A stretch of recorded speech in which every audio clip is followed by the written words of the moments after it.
Good morning বন্ধুরা, রান্নার রহস্যে জানাই সকলকে স্বাগত।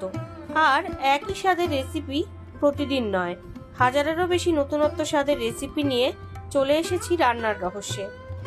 আজকের রেসিপি ঠাকুরবাড়ির চাপড় ঘন্ট। তো বন্ধুরা, আজ 25শে বৈশাখ, কবিগুরু রবীন্দ্রনাথ ঠাকুরের জন্মদিন। তো রবি ঠাকুরেরই প্রিয় একটি রেসিপি নিয়ে আজকে হাজির হয়েছি। তো চলুন আর কথা না বাড়িয়ে ঝটপট এবার রেসিপিটা শুরু করা যাক। তো এই চাপড় ঘন্ট বানানোর জন্য আমি এখানে মটর ডাল 2 ঘন্টা ভিজিয়ে জল ঝরিয়ে রেখে দিয়েছি 1 কাপ। আর কিছু সবজি নিয়ে নিয়েছি, পটল, বেগুন, কুমড়ো, ঝিঙে, আলু। আর আপনারা চাইলে এখানে শসাও দিতে পারেন, আমি এখানে ঝিঙে দিয়েছি। আর কিছু মশলা নিয়ে নিয়েছি, 5 ফোড়ন, সর্ষে, মেথি, হলুদ গুঁড়ো, শুকনো লঙ্কা, আদা আর পাকা লঙ্কা। আর রান্নাটা সর্ষের তেলে করব। তো এই চাপড় ঘন্ট বানানোর জন্য একটা স্পেশাল মশলা রেডি করে নিচ্ছি। নিয়ে নিলাম 2 টিস্পুন সর্ষে আর 1 টিস্পুন 5 ফোড়ন। এবার ড্রাই রোস্ট করে নিচ্ছি। ড্রাই রোস্ট করে একটা আমি পাউডার রেডি করে নেব। আপনারা দেখুন, আমি ওই 3-4 মিনিট একটু ভালো করে ড্রাই রোস্ট করে নিয়েছি। এইবার একটা ছোট মিক্সার জারের মধ্যে নিয়ে নিলাম, নিয়ে একটা ফাইন পাউডার রেডি করে নিচ্ছি। তো দেখুন বন্ধুরা, আমি পাউডারটা কিন্তু রেডি করে নিয়েছি। এবার এটা একটা ছোট বাটির মধ্যে আমি ঢেলে রাখছি। এই মশলাটার জন্যই কিন্তু চাপড় ঘন্টর টেস্ট দুর্দান্ত হয়। তো দেখুন, এবার ওই জারটার মধ্যেই আমি 1/2 ইঞ্চি আদা দিয়ে দিলাম আর জল ঝরিয়ে রাখা মটর ডালটা দিয়ে দিচ্ছি। দিয়ে একটা ফাইন আমি পেস্ট রেডি করে নিচ্ছি। তো বন্ধুরা দেখুন, পেস্ট কিন্তু আমি রেডি করে নিয়েছি। এবার 1/2 টিস্পুন হলুদ গুঁড়ো দিয়ে দিলাম আর সামান্য একটু লবণ দিয়ে দিচ্ছি। দিয়ে এবার ভালোভাবে আমি মেখে নিচ্ছি। আমি হাত দিয়ে ভালোভাবে মেখে নেবো, এক্ষেত্রে হাতটা কিন্তু আমার পরিষ্কার। তো দেখুন, মোটামুটি মেখে নিচ্ছি। আর আমি কিন্তু ডালটা জল ছাড়া বেটেছি। এবার ফ্রাই প্যানে আমি সাদা তেল গরম করে নিয়েছি। এবার এর মধ্যে আমি চাপড়গুলো ভেজে নেবো। চাপড় কথার অর্থ হচ্ছে বড়া, কিন্তু এখানে বড়া যেহেতু গোল গোল হয়, এখানে কিন্তু বড়াগুলো গোল গোল হবে না, এরকম চ্যাপটা চ্যাপটা হবে। তো দেখুন, এইভাবে চ্যাপটা চ্যাপটা করে আমি বেশ একটু বড় সাইজের চাপ করে চাপড়গুলো ভেজে নিচ্ছি। আপনারা অবশ্যই রেসিপিটা বাড়িতে ট্রাই করে দেখবেন। গরম ভাতের সাথে কিন্তু জাস্ট অসাধারণ লাগে। আর নিরামিষের দিন কিন্তু আপনারা এই রেসিপিটা বাড়িতে রেডি করে নিতেই পারেন। সম্পূর্ণ নিরামিষ একটা রেসিপি। তো দেখুন, আমি চাপড়গুলো এবার ভালো করে ভেজে নেব। তো বেশ কিছুটা সময় নিয়ে কিন্তু আমি ভালো করে ভেজে নিচ্ছি। আর বন্ধুরা, এই রবি ঠাকুরের জন্মদিন উপলক্ষে আমার চ্যানেলে কিন্তু কবি প্রণামের একটি গ্রুপ আছে। ওখানে কিন্তু রবি ঠাকুরের প্রচুর প্রিয় প্রিয় রেসিপি দেওয়া আছে। আপনারা আমার চ্যানেল পেজে গেলেই কিন্তু সেখান থেকে রেসিপিগুলো দেখে নিতে পারবেন। আর ভালো লাগলে অবশ্যই একটা লাইক কমেন্ট করতে ভুলবেন না। আপনাদের লাইক কমেন্ট কিন্তু আমাকে আরো নতুন নতুন রান্না করতে উৎসাহ দেবে। তো দেখুন, আমি চাপড়গুলোকে উল্টে দিয়েছি। তো বেশ কিছুটা সময় নিয়ে আমি কিন্তু চাপড়গুলোকে ভেজে নিয়েছি।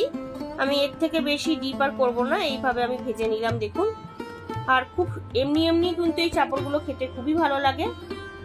তো এই তেলটাই কিন্তু আমি আর রান্না করব না। তো এবার রান্নাটা আমি কড়াইতে শিফট করে নিয়েছি। তো কড়াইতে সরষের তেল গরম করে নিয়ে কয়েকটা শুকনো লঙ্কা ভেঙে দিয়ে দিলাম আর 1/2 টিস্পুন মেথি দিয়ে দিয়েছি। দিয়ে ভালো করে নেড়ে নিলাম। নেড়ে নিয়ে এবার যে চাপড়ের মশলাটা রেডি করেছিলাম, সেই মশলাটা এর মধ্যে দিয়ে দিলাম। আমি কিন্তু সবজির পরিমাণ অনুযায়ী মশলাটা করেছি। আপনারা যতটা পরিমাণ সবজি ইউজ করবেন সেই পরিমাণে কিন্তু মশলাটা করবেন। তো দেখুন, আমি ভালোভাবে নেড়ে নিয়েছি। নেড়ে নিয়ে এবার সমস্ত সবজিগুলো আমি তেলের মধ্যে দিয়ে দিচ্ছি। আমি আবারও বলছি, আমি আমার সবজির পরিমাণ অনুযায়ী কিন্তু মশলাটা নিয়েছি। আপনারা আপনাদের সবজির পরিমাণ অনুযায়ী মশলাটা নিতে পারেন। তো সমস্ত সবজি আমি দিয়ে দিয়েছি। এইবার ভালো করে মশলার সঙ্গে আমি সমস্ত সবজি মিশিয়ে নিচ্ছি। এই চাপড় ঘন্ট কিন্তু রবি ঠাকুরের অত্যন্ত প্রিয় একটি রেসিপির মধ্যে পড়ে।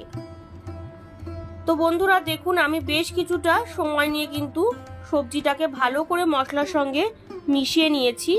এবার কয়েকটা পাকা লঙ্কা আমি চিড়ে রেখেছিলাম, সেগুলো দিয়ে দিচ্ছি। ঝালটা আপনারা আপনাদের আন্দাজ অনুযায়ী দেবেন।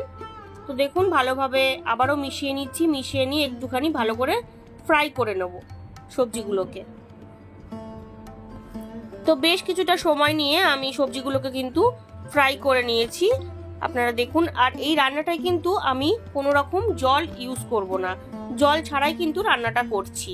তো এবার বেসিক মশলা দিয়ে দিলাম, 1/2 টিস্পুন হলুদ গুঁড়ো দিয়ে দিলাম, আর দিয়ে দিলাম লবণ স্বাদ অনুসারে।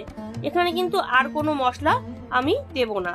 এবার সমস্ত কিছু ভালো করে আমি মিশিয়ে নিচ্ছি। বন্ধুরা, আপনারা অবশ্যই বাড়িতে একবার এই চাপড় ঘন্ট ট্রাই করে দেখবেন, আশা করি আপনাদের ভালো লাগবে। তো দেখুন আমি ভালোভাবে মিশিয়ে নিয়েছি। মিশিয়ে নিয়ে এবার 10 থেকে 15 মিনিটের জন্য চাপা দিয়ে দিলাম। 10 থেকে 15 মিনিট হয়ে গেছে। আপনারা দেখুন সবজির থেকে কিন্তু জল বেরিয়ে গেছে। আমি আবারও বলছি, আমি কিন্তু এখানে কোনো রকম জল ইউজ করিনি। যতটা জল বেরিয়েছে সম্পূর্ণ কিন্তু সবজির থেকেই বেরিয়েছে। সবজিগুলো কিন্তু মোটামুটি ওই 70% মতন সেদ্ধ হয়ে গেছে। এইবার আমি যে চাপড়গুলো ভেজেছিলাম সেগুলো আমি অর্ধেক করে নিয়েছি, অর্থাৎ ভেঙে নিয়েছি একটু। সেগুলো এবার সবজির মধ্যে দিয়ে দিচ্ছি। দিয়ে ভালো করে সবজির সঙ্গে আমি চাপড়গুলোকে মিশিয়ে নিচ্ছি। আমি এখানে যে যে সবজি ইউজ করেছি আপনারা চাইলে কিন্তু আরো কিছু সবজি এর মধ্যে দিতে পারেন। তো দেখুন খুব ভালোভাবে মিশিয়ে নিলাম। মিশিয়ে নিয়ে আমি আবারও ঢাকা দিয়ে দিচ্ছি 10 মিনিটের জন্য। ফাইনালি 10 মিনিট হয়ে গেছে, আমি চেক করে নিচ্ছি। আপনারা দেখুন চাপড় ঘন্ট কিন্তু আমার অলমোস্ট ডান।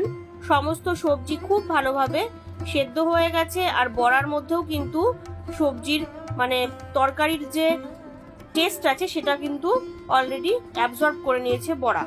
তো এর মধ্যে এবার আমি 1 টিস্পুন চিনি দিয়ে দিলাম। যেহেতু নিরামিষ রান্না, চিনি না দিলে ভালো লাগে না। তো চিনির পাশাপাশি কিন্তু আমি ওই 1 টিস্পুন মতন একটু ঘিও দিয়ে দিলাম। দিয়ে এবার ভালোভাবে আমি মিশিয়ে নিচ্ছি। এইভাবে আমি আর 4 থেকে 5 মিনিট একটুখানি রান্না করে নেব।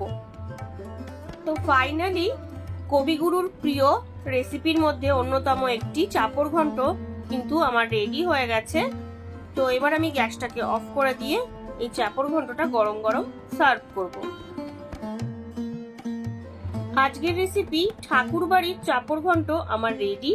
ভালো লাগলে বাড়িতে অবশ্যই ট্রাই করবেন ও টেস্টের আনন্দ নেবেন। তার পাশাপাশি লাইক, শেয়ার, কমেন্ট করতে ভুলবেন না।